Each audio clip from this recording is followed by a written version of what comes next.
ಯೂಟ್ಯೂಬರ್ಸ್ಗೆ ಸಾವಿರಾರು ಕೋಟಿ ರೂಪಾಯಿ ಹಣ ಬಂದಿದೆ, ವಿದೇಶದಿಂದ ಹಣ ಬಂದಿದೆ, ಫಂಡಿಂಗ್ ಆಗ್ತಾ ಇದೆ ಅಂತೇಳಿ ಬಾಯಿ ಬಡ್ಕೊಂಡ್ರಲ್ಲ ಸ್ಯಾಟಲೈಟ್ ಚಾನಲ್ಗಳು. ಎಲ್ಲಿದೆ ರೀ ಆ ಸಾವಿರ ಪುಟದ ವರದಿಯಲ್ಲಿ? ಎಲ್ಲಿದೆ? ಯಾರು ಹಣ ಕೊಟ್ಟಿದ್ದಾರೆ? ಏನೆಲ್ಲ ಮಾಡಿದ್ರಿ? ಇಡಿ ತನಿಖೆ ಅಂದ್ರಿ, NIA ತನಿಖೆ ಅಂತಂದ್ರಿ, ಏನೆಲ್ಲ ಮಾಡಿದ್ರಿ? ಏನೆಲ್ಲ ಅಂಗಿ ಹರ್ಕೊಂಡ್ರಿ? ಏನೆಲ್ಲ ಕಿರ್ಚಾಡಿದ್ರಿ? ಏನೆಲ್ಲ ಸುಳ್ಳುಗಳನ್ನು ಸತ್ಯ ಮಾಡಲಿಕ್ಕೆ ಹೊರಟ್ರಿ?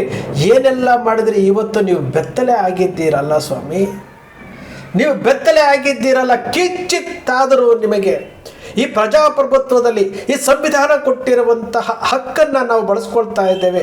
ಈ ಸಂವಿಧಾನ ನಮಗೆ ಸ್ವತಂತ್ರ ಕೊಟ್ಟಿದೆ, ಪ್ರಾಮಾಣಿಕವಾಗಿ ನಾವು ಕೆಲಸ ಮಾಡಬೇಕು ಅಂತೇಳಿ ಕಿಂಚಿತ್ತಾದರೂ ನಿಮ್ಮ ಆತ್ಮಸಾಕ್ಷಿಗೆ ಏನಾದರೂ ನೀವು ಕೇಳ್ಕೊಂಡಿದ್ದಿದ್ರೆ ನೀವು ಇವತ್ತಿಗಾಗಲೇ ಕ್ಷಮೆ ಕೇಳಬೇಕಾಗಿತ್ತು. ಕ್ಷಮೆ ಕೇಳಿ ನಿಮ್ಮ ಚಾನೆಲ್ಗಳನ್ನು ಬ್ಲಾಕ್ ಮಾಡ್ಕೊಂಡು ಬಂದ್ ಮಾಡ್ಕೊಂಡು ಹೋಗಬೇಕಾಗಿತ್ತು. ಎಲ್ಲಿದೆ ರೀ? ಎಲ್ಲಿದೆ? ಯೂಟ್ಯೂಬರ್ಸ್ ಮೇಲೆ ಏನೆಲ್ಲ ಮಾಡಿದ್ರಿ ನೀವು? SIT ರಿಪೋರ್ಟ್ನಲ್ಲಿ ಕೊಟ್ಟಿದೆ ಅಲ್ವಾ? SIT ರಿಪೋರ್ಟ್ನಲ್ಲಿ 1000 ಪೇಜ್ ಇವತ್ತು ಬಹಿರಂಗವಾಗಿ ಹೇಳ್ತಾ ಇದ್ದಾರಲ್ಲ. ಇಷ್ಟೊತ್ತಿಗಾಗಲೇ ಯೂಟ್ಯೂಬರ್ಸ್ಗೆ ಹಣ ಬಂದಿದ್ದರೆ NIA ತನಿಖೆಯಿಂದ, ಇಡಿ ತನಿಖೆಯಿಂದ ಬಹಿರಂಗ ಆಗಬೇಕಾಗಿತ್ತಲ್ಲ. ಇಷ್ಟು ಸುಳ್ಳು ಹೇಳಬೇಕಾ ನೀವು? ಇಷ್ಟು ಸುಳ್ಳು ಹೇಳಿ ಜೀವನ ಮಾಡಬೇಕಾ ನೀವು? ಯಾರೋ ಹಾದಿ ಬೀದಿನಲ್ಲಿ ಯಾವನೋ ಒಬ್ಬ ಯೂಟ್ಯೂಬರ್ ಮಾಡ್ದ, ಇನ್ನೊಬ್ಬ ಮಾಡ್ದ ಅಂದರೆ ಹೌದಪ್ಪ ಅನ್ಬೋದಾಗಿತ್ತು ರೀ. ಕನ್ನಡದ ಹಿರಿಯ ಪತ್ರಕರ್ತರು ಮಿಸ್ಟರ್ ಪಬ್ಲಿಕ್ ಟಿವಿಯ ರಂಗಣ್ಣನವರು, ರಾಷ್ಟ್ರವಾದಿ ಪತ್ರಕರ್ತರು ಅಜಿತ್ ಹನುಮಕ್ಕನವರು, ರಿಪಬ್ಲಿಕ್ ಕನ್ನಡದ ಶೋಭಾ ಮಳವಳ್ಳಿಯವರು, TV9ನ ರಂಗನಾಥ್ ಭಾರದ್ವಾಜ್ ಅವರು, ಪವರ್ ಟಿವಿಯ ರಾಕೇಶ್ ಶೆಟ್ರು, ಬಾಕಿ ಎಲ್ಲ ಚಾನಲ್ಗಳು ಯಾರನ್ನೋ ಮೆಚ್ಚೋದಕ್ಕೆ, ಏನೋ ಮಾಡೋದಕ್ಕೆ ಏನೆಲ್ಲ ಸುಳ್ಳುಗಳನ್ನು ಹೇಳಿ ಇವತ್ತು ಬೆತ್ತಲಾಗಿದ್ದೀರಲ್ಲ. ಈಗಲೂ ಸಹ ಕ್ಷಮೆ ಕೇಳಬೇಕಲ್ಲ. ಒಂದು ಕಡೆ ನ್ಯಾಯಕ್ಕೋಸ್ಕರವಾಗಿ ಹೋರಾಟ ಮಾಡ್ತಾ ಇರುವಂತಹ ಹೋರಾಟಗಾರರ ಛಲ ಮತ್ತು ಆ ಗುರಿ ಇಟ್ಕೊಂಡು ಹೋಗ್ತಾ ಇದ್ದಾರೆ. ಅವರ ಪರವಾಗಿ ನಿಂತ್ಕೊಳ್ಬೇಕಾಗಿದ್ದಂತಹ ಮಾಧ್ಯಮಗಳು ಹಣವಂತರ ಪರವಾಗಿ ನಿಂತ್ಕೊಂಡಿದ್ದೀರಿ, ಅತ್ಯಾಚಾರಿಗಳ ಪರವಾಗಿ ನಿಂತ್ಕೊಂಡಿದ್ದೀರಿ. ಯಾವನೋ ಅತ್ಯಾಚಾರಿ ಗೊತ್ತಿಲ್ಲ, ಯಾವನೋ ಕೊಲೆಗಡುಕ ಗೊತ್ತಿಲ್ಲ, ಅವನು ಆರಾಮಾಗಿರ್ತಾನೆ. ಅವನು ಯಾರು ಅಂತ ಪತ್ತೆ ಮಾಡಬೇಕಲ್ಲ. ಆ ಪತ್ತೆ ಮಾಡೋದಕ್ಕೋಸ್ಕರವಾಗಿ ಈ ಹೋರಾಟಗಾರರು ಏನೋ ಒಂದು ಮಾಡ್ತಾ ಇದ್ದಾರಲ್ಲ, ಅವ್ರ ಜೊತೆಯಲ್ಲಿ ನಾವೇ ಇದ್ದೀವಿ ಅಂತ ಹೇಳ್ಬೇಕಾಗಿತ್ತಲ್ಲ. ಹೇಳಿದ್ರಾ ನೀವು? ಹೇಳಿದ್ರಾ? ಇವತ್ತಿಗೂ ಸಹ ಆ ವರದಿನಲ್ಲಿ ಏನಿದೆ ತಪ್ಪು ಹುಡುಕಿ ಹೋರಾಟಗಾರರನ್ನು, ಆರೋಪಿಗಳನ್ನು ಮಾಡಿ ಅವರನ್ನು ಜೈಲಿಗೆ ಕಳಿಸೋಲ್ಲಿ ನೀವು ಹುಡುಕ್ತಾ ಇದ್ದೀರಿ. ನಿಜಕ್ಕೂ ನಮಗೆ ನಾವೇ ನಾಚಿಕೆ ಪಟ್ಟಿಕೊಳ್ಳುವಂತಹ ಸನ್ನಿವೇಶ ಇವತ್ತು ಸೃಷ್ಟಿಯಾಗಿದೆ. ಈ ಜನರಿಗೆ ಯಾವುದು ಸತ್ಯ ಯಾವುದು ಸುಳ್ಳು ಅಂತ ಗೊತ್ತಿಲ್ಲ. 1000 ಪುಟ ಇವತ್ತು ಕೈ ಸೇರಿದೆ, ಹೋರಾಟಗಾರರ ಕೈ ಸೇರಿದೆ.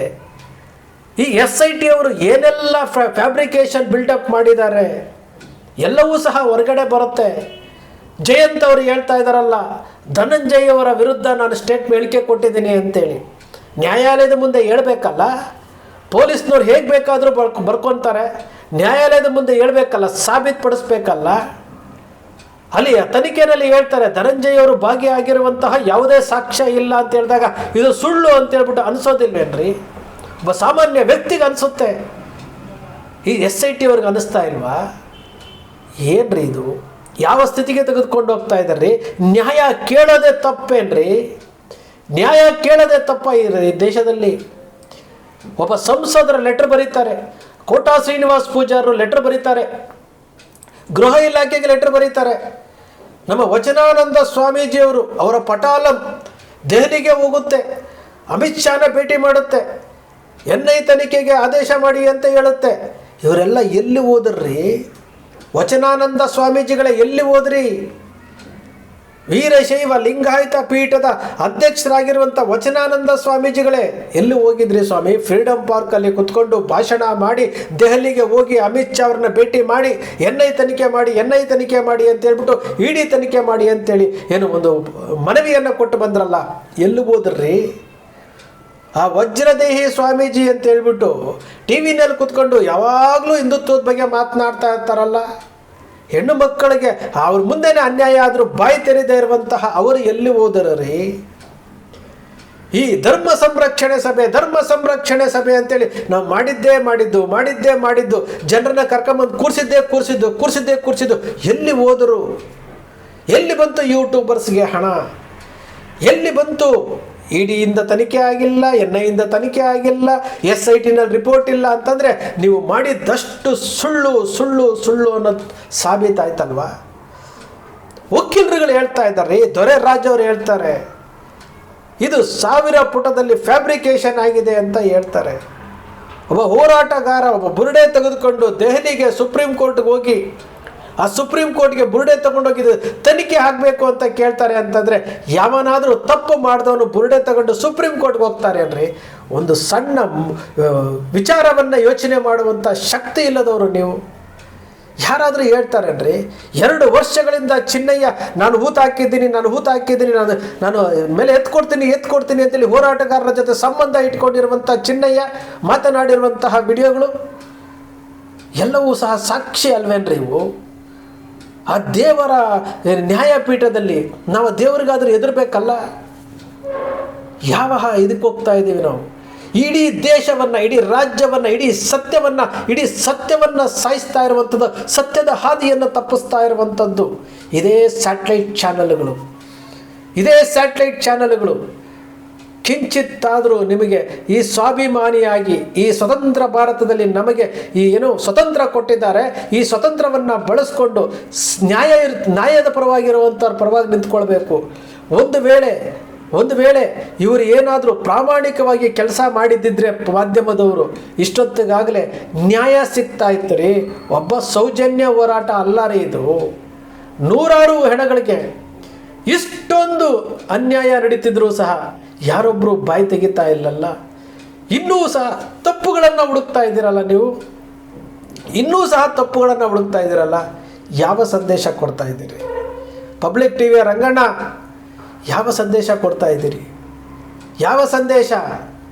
SIT ಅವರು 1000 ಪುಟದಲ್ಲಿ ಕೊಟ್ಟಿರುವಂಥದ್ದನ್ನು ಅಲ್ಲಿ ಏನು ಕೊಟ್ಟಿದ್ದಾರೆ, ಏನು ಕೊಟ್ಟಿಲ್ಲ, CBI ರಿಪೋರ್ಟ್ ಏನು ಕೊಟ್ಟಿದೆ, 8000 ಪುಟಗಳನ್ನು ನಮ್ಮ ಅಜಿತ್ ಹನುಮಕ್ನವರು ಓದ್ಬಿಟ್ರಂತೆ. ಏನಿತ್ತು ಅನ್ನೋದು ಗೊತ್ತಿಲ್ಲ ಅವರಿಗೆ. ಇದು ನಮ್ಮ ಕಣ್ಣು ಮುಂದೆ ನಡೀತಾ ಇರುವಂತಹ ಈ ನವರಂಗಿ ಆಟಗಳು ಅಂತ ನಾವೇನು ಹೇಳ್ತೀವಲ್ಲ, ಈ ನವರಂಗಿ ಆಟಗಳಿಗೆ ಒಂದು ಫುಲ್ ಸ್ಟಾಪ್ ಸಿಗಬೇಕಲ್ಲ. ನಿಜಕ್ಕೂ ಬೇರೆ ಯಾರಾದರೂ ಹೋರಾಟಗಾರರಾಗಿದ್ದಿದ್ರೆ ಯಾವತ್ತೋ ಓಡೋಗ್ಬಿಡ್ತಾಯಿದ್ರು. ಗಟ್ಟಿ ಮನಸ್ಸಿನ ಒಂದು 3-4 ಜನ ಹೋರಾಟಗಾರರು ಇವತ್ತು ನ್ಯಾಯಕ್ಕೋಸ್ಕರವಾಗಿ ನಿಂತಿದ್ದಾರೆ. ವಕೀಲರ ತಂಡ ಇವತ್ತು ಬಾಲನ್ ಇರ್ಬೋದು, ದೊರೆರಾಜ್ ಇರ್ಬೋದು, ಧನಂಜಯ ಅವರು ಇರ್ಬೋದು, ಮತ್ತು ನಮ್ಮ ದ್ವಾರಕನಾಥ್ ಇರ್ಬೋದು, ಬಹಳಷ್ಟು ಜನ ಇದರ ಪರವಾಗಿ ನಿಂತ್ಕೊಂಡು ಮಾತನಾಡ್ತಾ ಇದ್ದಾರಲ್ಲ. ಅವ್ರಿಗೆ ನಿಜಕ್ಕೂ ಹ್ಯಾಟ್ಸ್ ಆಫ್ ಹೇಳಬೇಕು. ಇದು ನಾವು ಸತ್ಯದ ಪರವಾಗಿ ನಿಂತ್ಕೊಂಡಿರುವಂಥವರಿಗೆ ಸಿಗುತ್ತಿರುವಂತಹ ಬಹುಮಾನ. ಸ್ಯಾಟಲೈಟ್ ಚಾನೆಲ್ಗಳೇ, ನಿಜಕ್ಕೂ ನೀವು ದಾರಿ ತಪ್ಪಿದ್ದೀರಿ. ಸರಿದಾರಿಗೆ ಬನ್ನಿ. ನಿಮ್ಮನ್ನು ಯಾರೂ ನಂಬೋದಿಲ್ಲ. ನಂಬುವಂತಹ ನಡವಳಿಕೆ ನಿಮ್ಮಲ್ಲಿಲ್ಲ. ನ್ಯಾಯದ ಪರವಾಗಿ ನಿಂತ್ಕೊಳ್ಬೇಕಾಗಿದ್ದಂಥವ್ರು ಕೇಳ್ರಿ. ಕೋಟಾ ಶ್ರೀನಿವಾಸ್ ಪೂಜಾರ್ ಅವ್ರನ್ನ ಕೇಳಿ, ಲೆಟರ್ ಬರೆದಿದ್ರಲ್ಲ ಸ್ವಾಮಿ, ಏನಾಯಿತು ಅಂತ ಕೇಳ್ರಿ. ವಚನಾನಂದ ಸ್ವಾಮೀಜಿನೂ ಕೇಳ್ರಿ. ಅಮಿತ್ ಶಾ ಅವರಿಗೆ ಲೆಟರ್ ಕೊಟ್ಟಿದ್ರಲ್ಲ, ಏನಾಯಿತು ಸ್ವಾಮೀಜಿ ಅಂತ ಕೇಳ್ರಿ. ಕೇಳಲ್ಲ ನೀವು. ಆ ಕೊಂದವರು ಯಾರು ಅಂತ ಒಂದು ಕಾರ್ಯಕ್ರಮ ಮಾಡ್ತಾರೆ, ಆ ಕಾರ್ಯಕ್ರಮದ ಒಂದೇ ಒಂದು ಬಿಟ್ಟನ್ನು ಸಹ ಪ್ರಸಾರ ಮಾಡದೇ ಇರುವಂಥವರು ನೀವು. ಇನ್ನು ಯಾರಿಗೆ ನ್ಯಾಯ ಕೊಡ್ತೀರಿ? ಸ್ನೇಹಿತರೆ, ನಿಮ್ಮ ಅಕ್ಷರ ಮೀಡಿಯಾ ಸತ್ಯದ ಪರವಾಗಿರುತ್ತೆ, ಅನ್ಯಾಯದ ವಿರುದ್ಧ ಇರುತ್ತೆ. ನಿಮ್ಮ ಅಕ್ಷರ ಮೀಡಿಯಾದ ವಿಶ್ಲೇಷಣೆ ನಿಮ್ಗೆ ಇಷ್ಟ ಆಯಿತು ಅಂದರೆ ಸಬ್ಸ್ಕ್ರೈಬ್ ಆಗಲಿಲ್ಲ ಅಂದರೆ ಸಬ್ಸ್ಕ್ರೈಬ್ ಮಾಡ್ಕೊಳ್ಳಿ. ಪಕ್ಕದಲ್ಲಿ ಕಾಣುವಂಥ ಬೆಲ್ ಬಟನ್ ಪ್ರೆಸ್ ಮಾಡಿ. ಫೇಸ್ಬುಕ್ ಪೇಜನ್ನು ಫಾಲೋ ಮಾಡಿ.